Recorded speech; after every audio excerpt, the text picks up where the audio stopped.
Hey YouTube, welcome to another episode of Ron's Rants. Today our topic is really two topics. One, we're going to talk about the importance of charity and the importance of making giving a big part of what you do in your financial journey. And the second is the importance of not always being so quick to question the motives of somebody else. So where this all comes from, I had a friend over last week and we were talking about investing and I was explaining like my approach and how I think that if you're starting out, the best way to structure things that requires the least amount of work, gives you a ton of upside, and is just a safe way to invest over the long term. And I also highlighted to them the importance of charitable giving, that it's very important to always look for ways to help other people. So if you can do it with your time, that's great. If you can do it with your, with money, any money you have set aside, that's also important too. But it's important to do. So I was talking to them, as long as whatever you're doing resonates with you, it doesn't necessarily have to be that you hand cash, over to a person directly. That can be a way of doing it. But like the way I do it is there are a couple of educational scholarships or funds within Georgia that are important to me, that resonate with me. So I always make sure that every year I have a few pennies to set aside to be able to give to that. 'Cause, education I think is really important. If you guys read my blog or look at a lot of my other rant videos, I'm all about sharing knowledge. And because mainly it's one of those things that you can never be taken away from you. Everything you have, material possessions, can come and go, but what you have upstairs, that never really goes away. So it's always important to invest in education. So anything I can do to help further that, I think is important. So we were discussing that. We were talking about the importance of education and the importance of charitable giving as it goes to your, being a balanced investor. And they said, well, the only reason why people with money give money to charity is because they get a tax benefit from it. That's the only reason for doing that. And I was taken back a little bit, and I thought about it. I said, how do you really know what's motivating a person? Now, granted, there are in some cases, or in a lot of cases, there is some tax benefit to charitable giving, but it's certainly not the most efficient way to save on taxes. Short of being, ultra wealthy, where you're able to start like a foundation and you're able to do a lot of your giving through that. It's very, very rare that whenever you say give $1,000 to some charity, that you get $1,000 reduction. It's typically not a one for one. So we don't have one for one as far as the tax benefits. In most cases, it's whatever your marginal tax rate would have been. So say you are in a 30% tax bracket, you give $1,000, you essentially save $300 on your taxes. So it's not, you're basically giving away $1,000 to save $300. So it's not necessarily the best if your only reason for doing it is to save on taxes. There are more efficient ways of saving on taxes than giving money away. So just as I was helping them to appreciate that. But also what also got to me a little bit was the fact that you really shouldn't take the approach that a person is giving to a charity or to a person for malicious reasons, or it's only in a way to benefit them, because you don't really know. You never really can get into the mindset of a person to know what it is that's motivating them to do whatever it is they're doing. So it's in many ways a fool's errand to say, Ron is only giving money to this charity because he gets a tax benefit from it, and that's the only reason why he does it. Or so-and-so is only giving money to, this organization because they get a tax benefit from it. You don't really know that. You don't know what motivates a person to give. Again, going back to what I just said, it's kind of a fool's errand to kind of try and get in their mind as to try and understand why someone is doing what they're doing. It's something you hear people that don't give any money away say, because it's a way of them to make themselves feel better about themselves. They're saying, well, the only reason why the XYZ does what they do is because it's because of some malicious reasons, and I don't want to be that, so that's why I don't give. And really, it's a cop out for not being charitable. And here's the thing: you don't have to be, but don't. It's a dangerous mindset to develop where you always are putting malicious intentions or less than wholesome intentions on someone that does something good for someone else. If you look at a lot of what we have in the United States and even worldwide, a lot of like the hospitals, libraries, museums, universities, a lot of those were built through the charitable donations of wealthy people. So just to be completely honest, I mean, there's not very many. I mean, short of like Mother Teresa and a few other, edge fringe cases, like most of the big things in humanity have been accomplished by people with money, right? Through the charitable donations of people with money. So, think on that for a little bit. So again, you can look at, going back to what I was saying, you can look at like the hospitals and museums, the things that have been built through charitable donations, and you could say, well, they only did it because they want to have, what's a common one? They only gave money and they built hospitals, they built museums, they built universities because they want to have their name on it. It's the ultimate, ego stroke. And that might be the case. Or it might be that they actually, said, what, my time on this earth is limited and I want to make sure that, I've been blessed to be able to earn a better and above average income and to have, to amass a lot of wealth. And I want to make sure that I can do something that leaves the world a little bit better than I found it.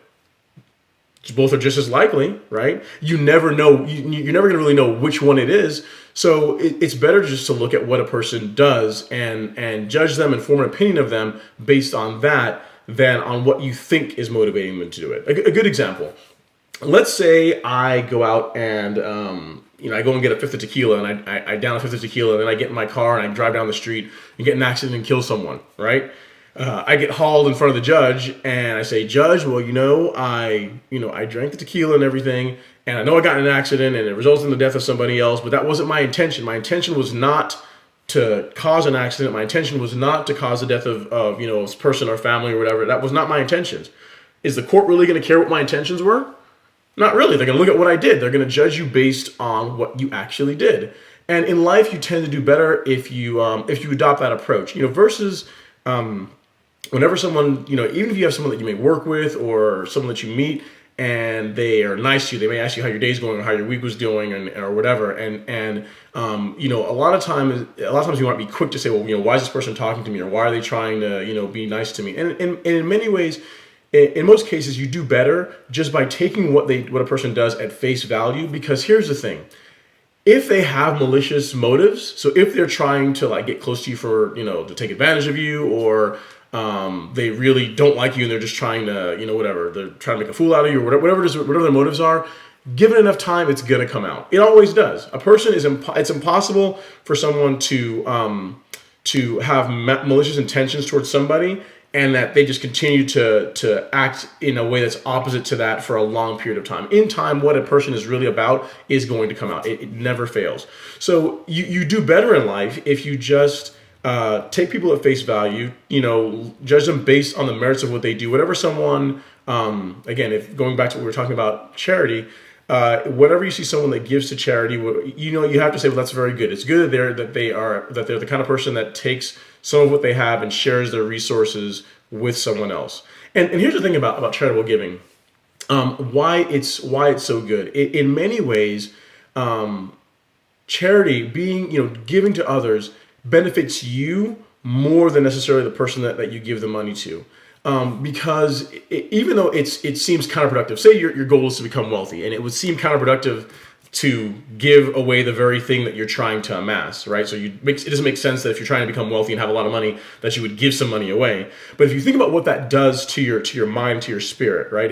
Essentially you're telling your subconscious mind, you're telling yourself that there's always enough.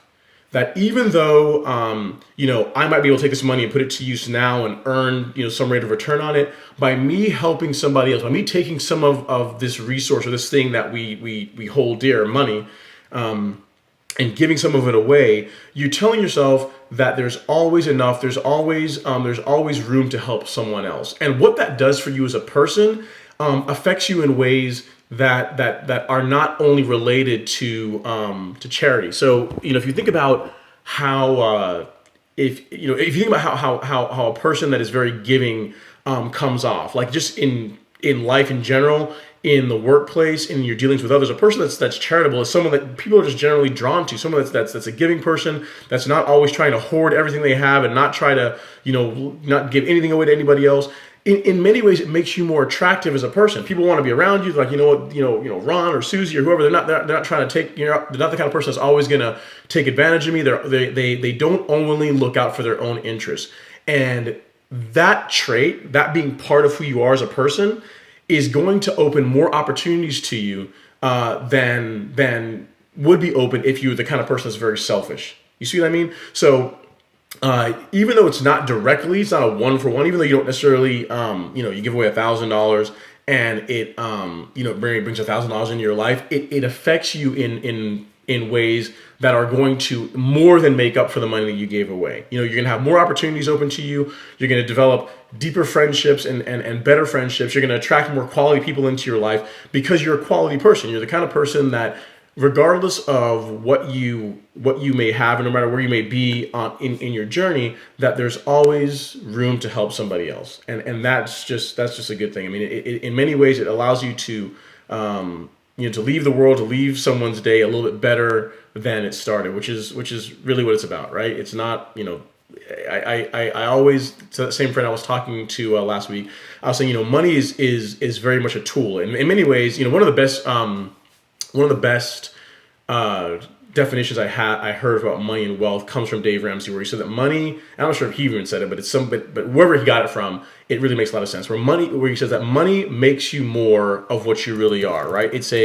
In many ways, it's a magnifying glass. So if you're a person that is selfish and you give them a lot of money, you're going to find ways to be more selfish. If you're a person that's a giving person that always look for ways to help people, and you give them more money, it's going to magnify that. So look at money for what it is. It's a tool that allows you to accomplish whatever it is that you're trying to do in life on a grander scale. And part of what you try to accomplish, if you're a healthy person and you have a healthy view of life, should be to help other people at some level. So that's my thought. Hope you guys enjoyed it. Please like, share, comment, subscribe. Let me hear your thoughts. What are your thoughts on giving? Do you think that charity is important? Do you think that it's not important? Do you think that it's something you should only do when you become wealthy, or that something you should do like the entire time? I'm interested in hearing your thoughts on the matters. Do you think it's important to when you meet someone to try and figure out what their intentions are, or to take people at face value and just let time answer what they're really about? So it's interesting. I mean, I want to hear your thoughts on the matter. Please comment below. Thank you so much for watching, and I hope you guys have a wonderful day. See you next time.